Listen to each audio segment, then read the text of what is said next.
Hey, it's Bill, and you're tuned into the Pennsylvania Rock Show, featuring the best unsigned rock and metal that Pennsylvania has to offer, right here on PARockshow.com, 107.1 FM, St. Louis, Missouri, as well as megarockradio.net, coming out of the same studio. altrockradio.ca out of Hamilton, Ontario, Canada. xrpradio.co.uk out of Scotland, where I will be live tomorrow at 3 p.m. doing Friendly Fire with Jonna from First Angel Media. And now that I changed up the intro, I've forgotten who I've said.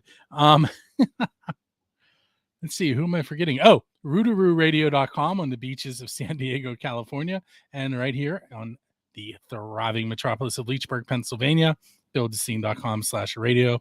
This is episode number 630 of the Pennsylvania Rock Show, and with me tonight is David from the Upstage Music Fest. What's up, David? Not much. How you doing? Not too bad. Do you want me to call you David or Dave? Whatever you want. Dave is fine. Dave is fine? Because I'm a William who hates William, so yeah, I figured absolutely. I'd ask. Yeah, I get it. Only when you're in trouble. That's right. And here's a quick story for you. When my son was born, my wife said, "Do you want to name him after you?" And I said, "Absolutely not," because I'm a junior. I was like, I spent my whole life not knowing if I was being yelled at or my dad or my uncle or my great uncle. It was terrible. Yeah. So you are in Clearfield, Pennsylvania, correct? Yep. Pretty much the center of the state. Is that in Center County? No, Clearfield is Clearfield County. So we're like about 45 minutes west of Penn State College. Okay. Well, first of all, tell us a little bit about the Upstage, the venue itself, before we move on to. So what the deal is with that is, back in 2019, early 2020. My band Endbringer, it was a practice spot. I have a landscape business, so it was a building that, housed the equipment and whatnot. So we practiced there, and I started getting the itch to let's build a stage. And then I built that, and then let's get a PA and let's get lights. And well, holy hell, this place is big enough. Let's clean it up and let's have a show. So we had a couple shows, and of course they built, started off with like 30 people and it got up to over 100 people, and I was like, wow, man, let's start bringing shows back in the area again, because Clearfield used to be a mecca for especially hardcore shows back in the day. So I had a place to have it, and I had to come up with a name, and I was like, I don't, because people need to associate a name with a place. And my old band Final Stand used to play the Upstage in Pittsburgh underneath Club Laga, and it's defunct. And I was like, I don't know, let's just call it the Upstage. I mean, there was no rhyme or reason to name it, so I just named it that. I mean, it was a cool club. And moving forward, we outgrew that place, and I moved into another building, which is under construction. It's been under construction for the past 8 months. Nobody seems to want to work anymore. So hopefully, knock on wood, in October, we can finally have the Upstage up and running. Yeah, have you booked shows? Do you have a deadline? No, I knew that when we outgrew that place to move into the new place, I cut all ties with booking. I didn't book anyone because I didn't want to put the cart before the horse. So I wanted to make sure that building was ready to go before I did any kind of booking. So the festival kind of morphed out of yes. So so it all started with the practice space. This sounds like how my show started. Go ahead. Yeah, absolutely. So we started getting these bands out of town, out of state bands, old friends that we used to grow up with and play with in different states, whatever. Start reaching out to them, asking if we want to play. Then once we started getting, a fan base and bringing these bands in, we all had an idea, what, since these bands are getting a fan base in our town, let's put together a little festival. I used to book shows late 90s for quite some time, but I've never booked a festival. So last year I was like, well, let's put these bands and make a fest out of it and get a couple headliners. And we only had 3 months advertising for last year's fest, and it went, pretty well. So then I thought, you know what, let's keep this going. Let's make it a 2-day. Let's branch it off, multi-genre. Um, you know, like I said, my background's in hardcore. Not everybody likes hardcore, and I understand that. So we have different genres in 2 different days. And it's a benefit, correct? Yes, it'll benefit the Clearfield County Cancer Support Group and the Clearfield Volunteer Fire Department. Both of those are going to be linked in the show notes for those of you that are listening through the website. You'll be able to find both of them there. If someone wanted to purchase tickets or even make a donation, how could they go about that? The upstagemusicfest.com. Through there, you can get all the information you have, from ordering tickets to t-shirts to camping information for where the festival will be held at. Which is where? The Clearfield County Fairgrounds. And my email information is all on there as well if you want to text, email, whatever. And trying to think how. Let's do it this way. Who's playing on Friday? Okay, where do you want me to start? Beginning to end? Yeah. Okay, so what we have is Treaties. They're a local band, semi-local in Altoona. A great punk band. We have Skeptic Lens, Casey Becker, San Francisco Sex Toys, Lyndhurst, Hold Fast, Hellbent, Afraid of Human. And then it starts getting into your co-headliners and high headliners. Nixon Time, which is a quality Fleetwood Mac, Stevie Nicks tribute band. Just Sabbath, which is a Black Sabbath tribute. Deny Your Maker, which is Alice in Chains tribute.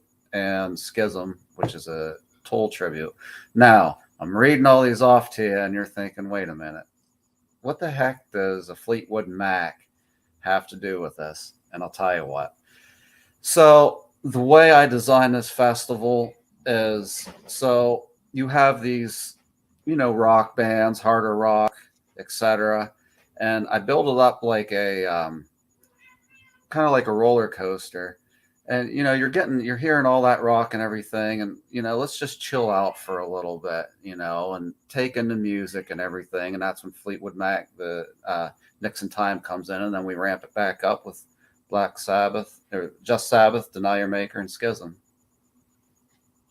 And it works. Last year, and it was great. Everybody that came last year was like, wow, this is really cool, because it was you have 18 hardcore bands, just screaming all day long. And we had Hellbent and forget the other band in there, but they they play classic rock cover bands. Oh, Deny Your Maker, that's right, they are in there. So it really just swung the mood to like just a chill, and that's what I'm going for. That's what I was going for. So almost like a time to chill out a little, because you've been going so hard. And I'm a big Stevie Nicks and Fleetwood Mac fan, and I'm very excited to see them. And people should check them out on Facebook or YouTube, Nixon Time. You close your eyes, you think you're listening to them, the band they're tributing. So what's Saturday's lineup look like? Saturday lineup starts off with Negan. They're from Altoona also. The singer in Deny Your Maker is the singer Negan. Goes to Orlando Furioso, The Wasted, Video Massacre, Negative 13, Endbringer, Belvebeth, Capo Kong, Suburban Downgrade, Extinguish the Code, Samara, Assault on Fifth, Brace for Impact, Cropsy, IAT, Age of Ruin, and then at the headliners are Internal Bleeding, and Madball. That's a day. That's a long day of music. I just did Deutschtown Music Festival. I was there on last Saturday, from noon to midnight, and It wears you out. It does. I Yeah. took photos of 7 bands, and 2 of them had the same time slot at the end of the night. Somehow I managed to get them both done. Oh wow! And it stormed. Let's hope Oh, we that's don't get any of that. nice. You know, last year we were on a main stage, which was outside, and I'm scared to death of the weather. So I moved it inside this year. You know, there's 2 stages. We're all undercover. Now I'm hearing a lot of people like, "What the heck you doing, man? It was so great outside." So I don't know what I'm going to do with next year, but I mean, it's obviously going to be a 2-day, maybe a 3-day fest, but I don't know. Weather scares me. At one point, it only rained for like 50 minutes, but it was nasty. I got off the shuttle bus and I followed a 10 by 10 canopy down the street. Like it was flying down the street in front of me. Oh wow! Did it ruin the fest goers, or everybody hung tight? So the main stage was down for 3 hours, but everywhere else, you know, they shortened sets, or bands stepped aside, and it went on. Nice. There was Nice. I left at midnight. There was a band that went on at 11, but you know, there were, I don't even know how many stages, 40, I think there's 40 stages set up. Yeah, it's huge. That's for real. Yeah, 40 stages, and I think they build 400 bands, but I heard some of them had to drop because of COVID. That would be a nightmare to manage. I went to, I think I was at 6 stages. Let me think that through for a second.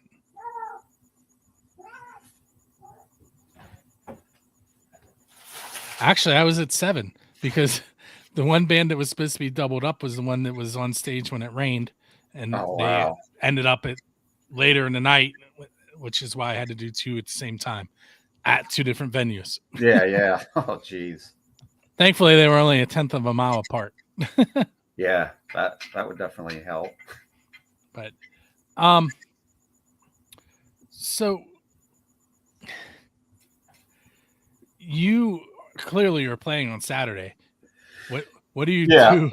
Both my bands, Endbringer and Brace for Impact, were both playing Saturday. So how do you, I mean, I know from being involved with Rock for Life and watching the behind the scenes stuff there that Matt is very involved with keeping things moving. How I mean, you have a lot of bands in before you play. Yeah, I know where you're going with it.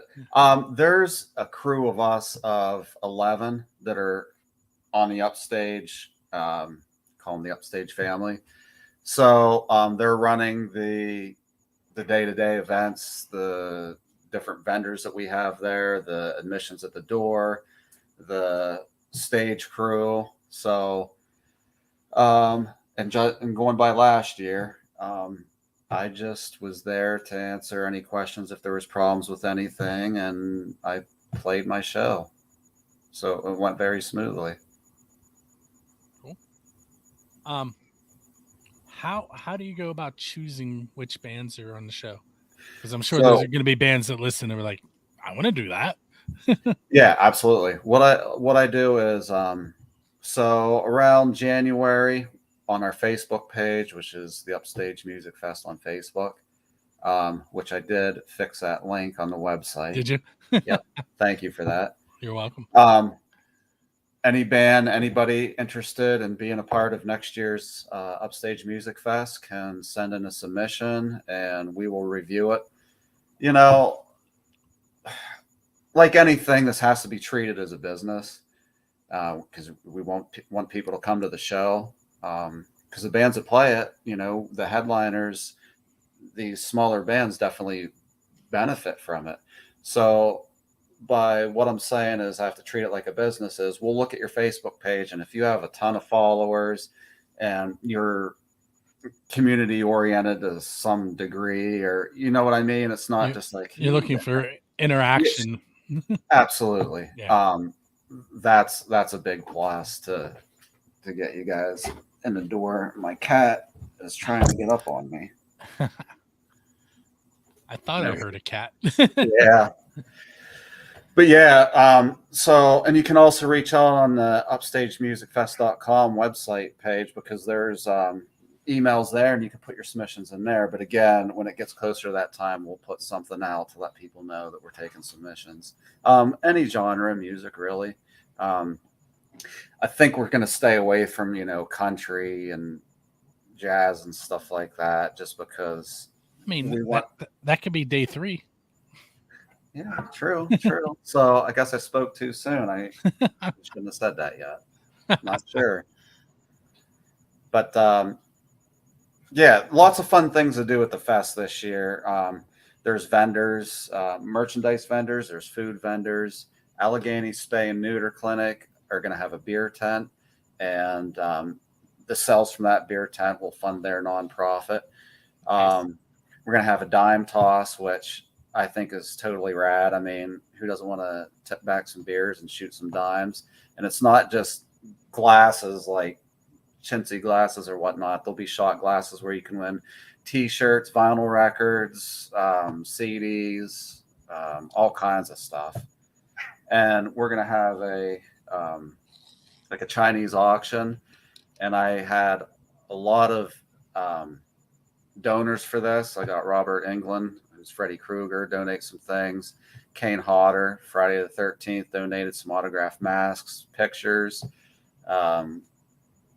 Tony Moran, which is the original Michael Myers on Halloween.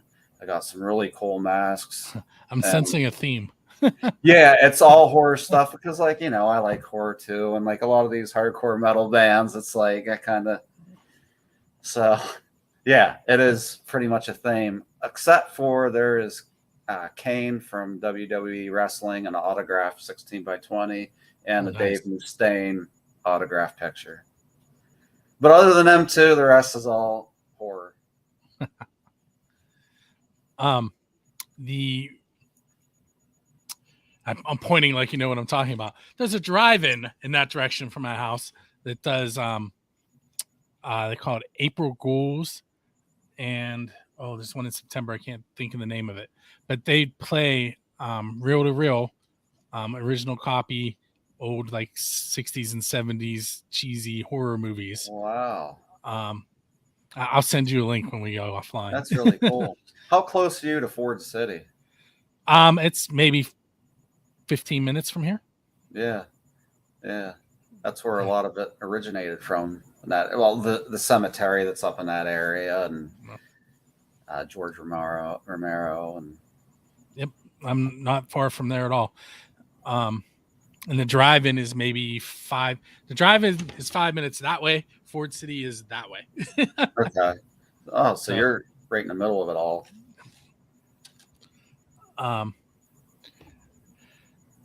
Okay, so you mentioned it was Brace for Impact. Is that the second band? Yes. And Endbringer, who I have had on the show. Yes. What's going on with those two bands? What do you have coming up other than this festival? Endbringer, we put out a CD actually like a couple weeks ago. It's been 1 year, and it's hard to really get the band together to practice, to write new songs. Hopefully we'll have new material to put out a new CD. We'll see where that goes. Especially, it's a lot easier when we'll get our actual practice spot back, like the upstage. When we move into that, it'll be a lot easier because right now we're crammed into a living room. Brace for Impact has only been at the fest last year was our first show, so we've only been together, I mean, a year and a month. And we recently signed with a label called 1054 Records, and they're putting out some really good stuff.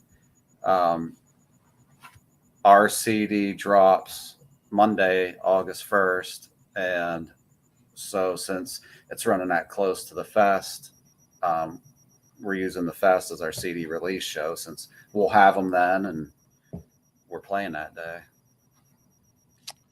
Are they similar genre wise? Like I've heard Endbringer, so Endbringer. Okay, you've heard Endbringer. Well, obviously, yeah. It's on rotation on the station. Brace for Impact is more of a hardcore, more breakdowns, more chuggas. I don't want to downplay it like it's, I don't know how to explain it. If you would have Endbringer be your Trivium or whatever type band, Brace would be more your Madball. You know what I mean? You have more of a metallic and then more of a hardcore. As far as shows, neither band plays a whole lot because schedules are just rough. Both bands have been offered a lot. We've turned a lot down. I know Endbringer picking up here in September, October, November. We have a lot of shows coming up. Brace is a bit different because our singer works, 3 weeks on, 1 week off. So it's hard to book things because he's got a life, he's got a wife, and, why would he want to take his time away from her to go play all these shows? So we totally get it. We're all in our 40s. I mean, me too. Especially Brace for Impact. We were all in different bands back in the late 90s, early 2000s. We did the tour thing. We did all that. So it's not like we're itching like, oh, God, we got to get out there. I am. This weekend, starting today, I have this interview with you, and then tomorrow I'm doing a photo shoot with a band member, a promotional shoot. Then I'm coming home, and I have Friendly Fire on XRP radio from 3 to 5. Then I have to go to my uncle's house. Then I come home, and I have another interview at noon on Saturday. Pretty busy. Is this like a normal week? No. This is overloaded. These couple of days, like I'm constantly doing something, but this is an extreme one. Yeah. I started working on a website today for Squirrel Hill Sports Bar, which I'm sure you've heard of. Yes. Yep. Actually, I kind of had most of it built already because we talked about it back in January, but I finally got control of things today. So if anyone wants to check that out, it's SQ Hill Sports Bar 412.com. It's not done, but there's enough there. You can check it out. Yeah. Well, I appreciate you doing what you do, because if there's not people like you and even I, it's really hard to play places. The fest is one thing, but the upstage itself, the DIY, is another big thing, because it's no rules, but I don't want to use it as no rules like it's some fight club or something. But it's not like, it's what happens at the upstage. yeah. It's BYOB. Do what you want. Let loose. Have fun. It's, it's not like there's some kind of structure to it. And to be honest with you, when we had our first show, I was like, man, what the hell's going to happen here? Because, but people are totally respectful.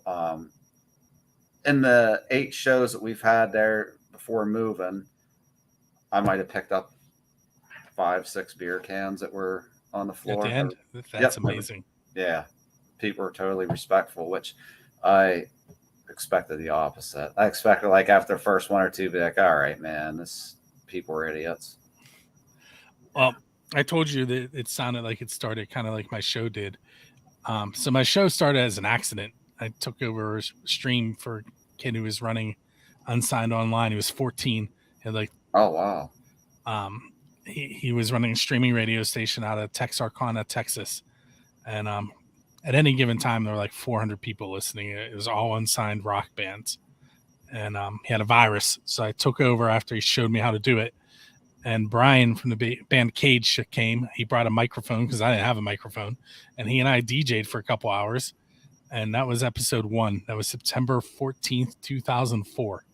Wow. So, I mean, they're the consistency had some issues, like when I had a 2-year-old and twin newborns. There's Yeah. about a year and a couple months there where there weren't shows. Yeah.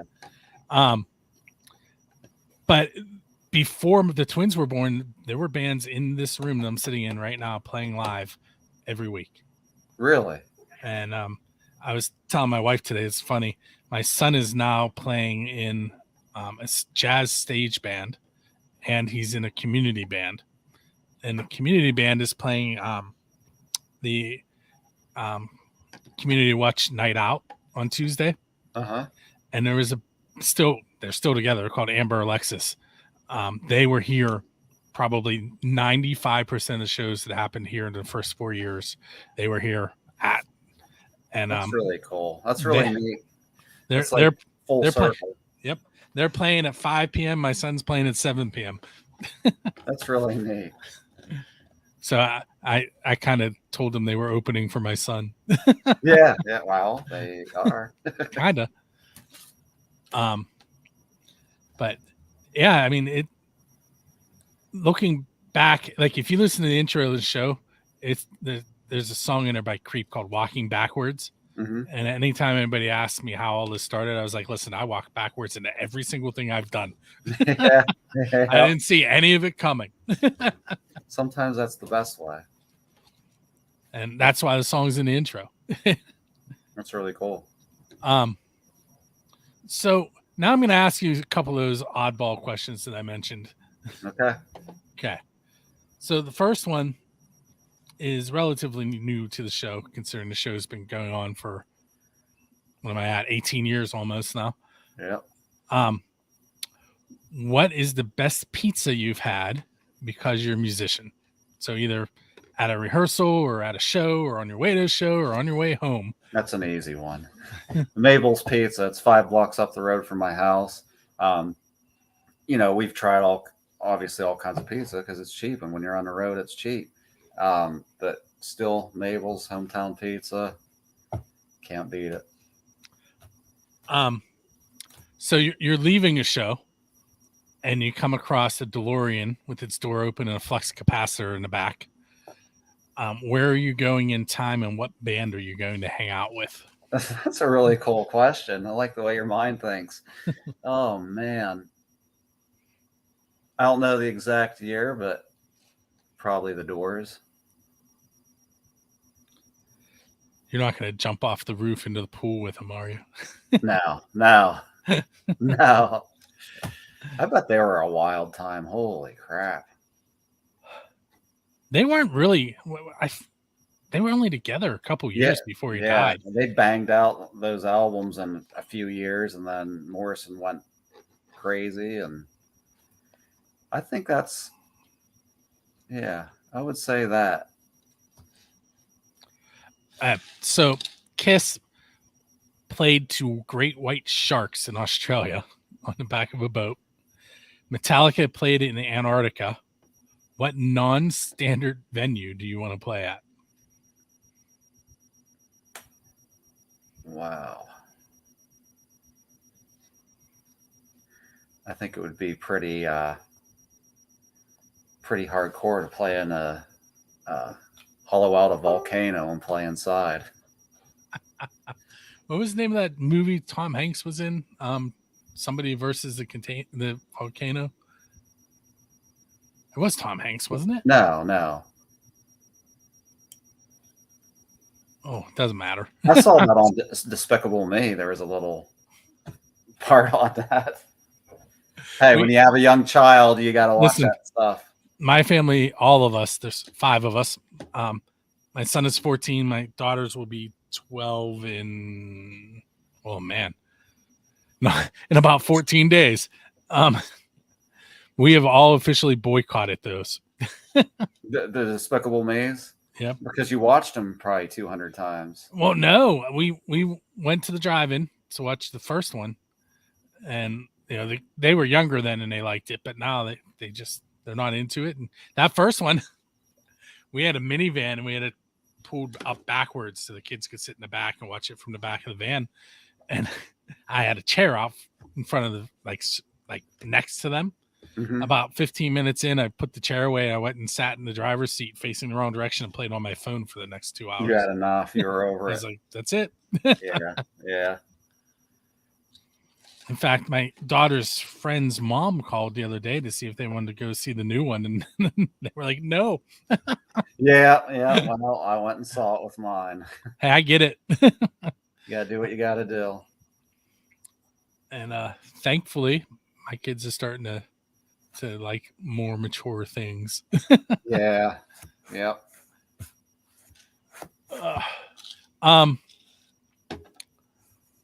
Since you brought up movies, if you were going to join a band, kind of like in Rockstar, where the band was already there, That movie was awesome. what band are you going to end up in? What do you mean, like how they stole Panther? Yep. Oh man, you're really picking my brain.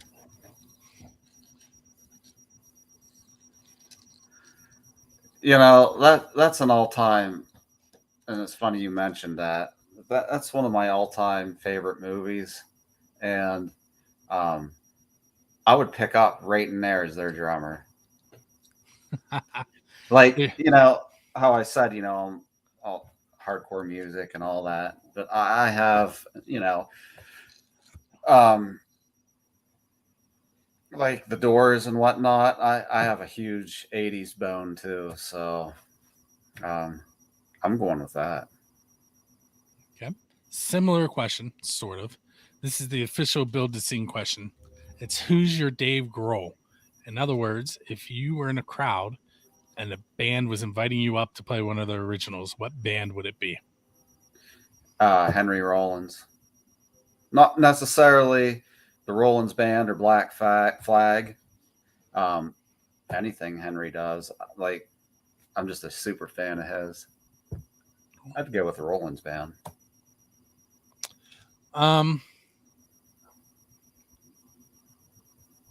You can answer this for either band or both. Let's say that there is an event that wipes out most of the human population. So there's a handful of humans left. And the event also somehow manages to take all but one song from every band.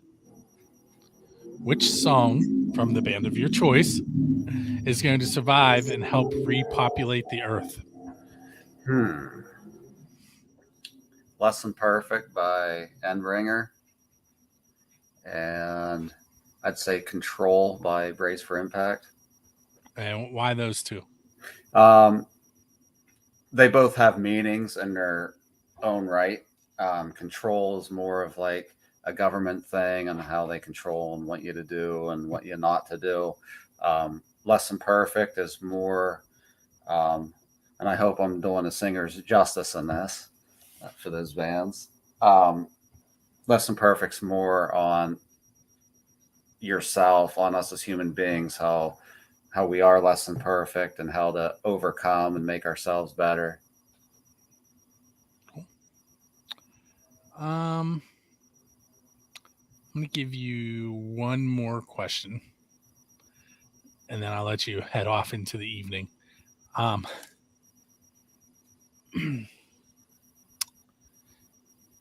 like how your mind works.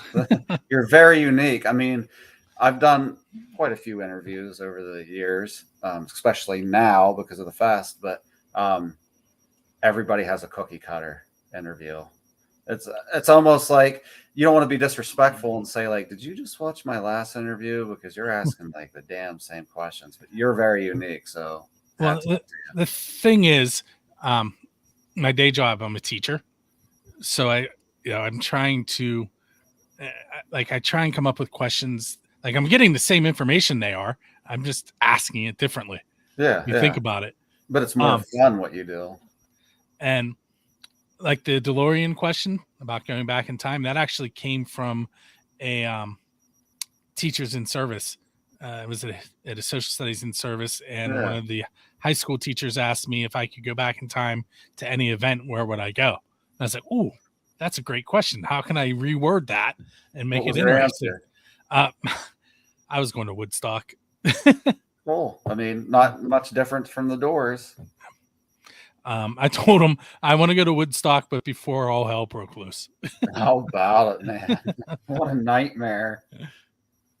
And then, like, some of the questions, I'll be listening to the radio on the way home, and a question will be asked on the radio. I'm like, "Ooh, I can word that differently and use that on the show." So, that's where they're coming from. The pizza one, I was at a show. There's a band, Vaz, who's from Michigan, and we were in Katanning, which is right next to Ford City. Yep. We were at Club Radioactive. It was their first show open again after the pandemic. It was my first time taking photos again after we were allowed to leave our houses again. And they were so excited because the venue bought them Vocelli's pizza, which coincidentally is the pizza I got tonight. But and I said to them, I was like, "Man, I'm like, you guys aren't from around here. They should have gotten you like a mom and pops." I'm like, "They could have got you Mel's, which is right up in West Katanning." And her brother was in the band Cage, so there's a local music link there. Mm-hmm. And that's where that question came from. What's the best pizza you've had because you're in a band? Because they were excited about Vocelli's on their tour. That's so a that's food of choice usually. So that's kind of, the questions come from what happens in my life, if that makes sense. Yep. Now I need to think of what to ask you next. I took you a side railed you. Oh, this one might not be fair to the people that aren't with you from your bands. Mm-hmm. So I like to ask this one usually when there's a couple members of the band on, and it's a simple question, and it's tell me about an embarrassing moment on stage, but you're not allowed to tell me about something you did. You have to pick something that one of your bandmates did that embarrassed you. Oh, geez, this could get me in a lot of trouble.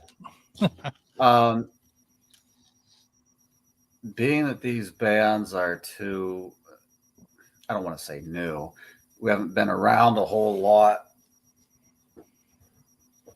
I mean, you can pick a past band if that makes you feel better. Yeah, because there's not really too many. Maybe because we're older now. There's not really any times I can think of in either Endbringer or Brace for Impact. But my old band, Final Stand, it was our first show playing with Hatebreed. We played a few shows with them, so we got to open for them in State College at the Crowbar. And our singer, it totally pissed me off because, like, this is the pinnacle of your time that you want to be professional and everything like that. We're on stage, just got done sound checking, the crowd's coming in, where's our singer? Where's our singer? What the hell's going on? I was getting pissed. So we do the typical feedback and the, ringing out of the cymbals, making noise, and we keep sustaining it. Like, where's he at? He did like I call it a rock star entrance, like slowly comes up the stairs and onto the stage. And I was so pissed because I don't know. So anyhow, we played the show and he kept talking about, he was straight edge, which is fine. Like, that's great. I mean, that's a lifetime commitment. And he kept preaching to the people like, straight edge, if you're not straight edge and stuff like that. And I was like, man, like, but we played the set, I'm thinking this in my head. And of course, honestly, about the straight edge thing, I didn't know about any of that until we watched the video later on. And I was like, because I saw a few people walk out and a few middle fingers in the air. And I was like, what the hell's up with everyone? And when I watched it back, I was like, dude. And he, regretted that. He was nervous or in the moment or whatever. Like, it was our first show at the time with a big band. But that was the time that still sticks out in my mind today. That was like, what the heck, man? Yeah, probably a bar isn't the best place to. Yeah, if you look in hindsight, like look where we're at right now, and you're saying that. I don't know. I didn't question him about it. I just chalked it up as nerves, and that was his way to, I don't know, be cool or whatever. I don't know, but we did play a few more shows with him, and we played a few more shows there, so it didn't go over too bad. Hey, last question, I promise. Just could you remind everybody how to get tickets for the show and where it is and when it is? Well, that's a great question. All right, so I don't know if this is very legible, but the Upstage Music Fest. Huh? Yeah, I don't know how well people can see that, but it's Friday and Saturday, August 12th and August 13th at the Clearfield County Fairgrounds in one building. Benefits the Clearfield County Cancer Support Group and the Clearfield Volunteer Fire Company. 2 great days, lots of bands. There's 2 stages. Lots of merch vendors, food vendors. There's a beer tent, dime toss, Chinese auction. It'll be a great time. You should definitely come out to it. Definitely get on the upstagemusicfest.com. That's where you can get all the info you need, order the tickets. I implore everybody to check out the bands that are on the fest because there is not one weak link. You know, in my opinion, you always go to a fest with a lot of bands, and even to begin the first few bands, you're like, you know what? I'm going to go later. Like, don't sleep on it. Every single band on this is really good. Even from the openers, there's a few openers that really shouldn't even open. They should be on the upper level of playing, but it's just the way that the structure of how this was made that, you know, we got the big bands first and we got too many of them that like, oh man, so these other bands want to play. And, you know, some of them I know personally, and I don't even know if they've ever opened a show even when they started. But yeah, the upstagemusicfest.com, and check us out on Facebook. And I'd like to thank you for your time and doing what you do and the cool questions. So thank you for hanging out with me this evening. Yes, absolutely. And what we're going to do now is we're going to play some more of the best unsigned rock and metal that Pennsylvania has to offer. For those of you that are watching the video live or catching it Friday or early Saturday at 3 p.m., you can go to xrpradio.co.uk/chat, and you can see John and I live battling with the European DJs. We bring music from here in the States, and we put it up against their unsigned music, and then the chat box decides which song wins each round. And it's really a tongue-in-cheek way. You know, we play it off as it's the battle. We're upset with each other, but the truth is, we're bringing ears from the U.S. They're bringing ears from the U.K. Absolutely, those bands are being heard by people that would normally be heard by. So, hey, so with that said, we are going to go off into the night, and you can check us out each and every Friday night with a new episode of Build a Scene. 1st and 15th, Build a Scene, the Pennsylvania rock show on Build a Scene. The 1st and 15th, you can find 3 questions and a song. This Sunday Monday on the 1st, you will be hearing from Prime 8, who just put out a new album, the Pittsburgh metal band. Heard of them. The interview will be Sunday, but the actual episode will go out on the 1st. And then this will be next Friday's PA Rock Show episode. And I think I covered them all. Friendly Fire, PA Rock Show. Yeah, I got them all. Oh, and don't forget, buildascene.com/radios 24/7, all unsigned rock, metal, hip hop. You know, if it's good, it's on there. Mm-hmm. And it's all unsigned and independent. So check it out. and we will see you next week. Thanks.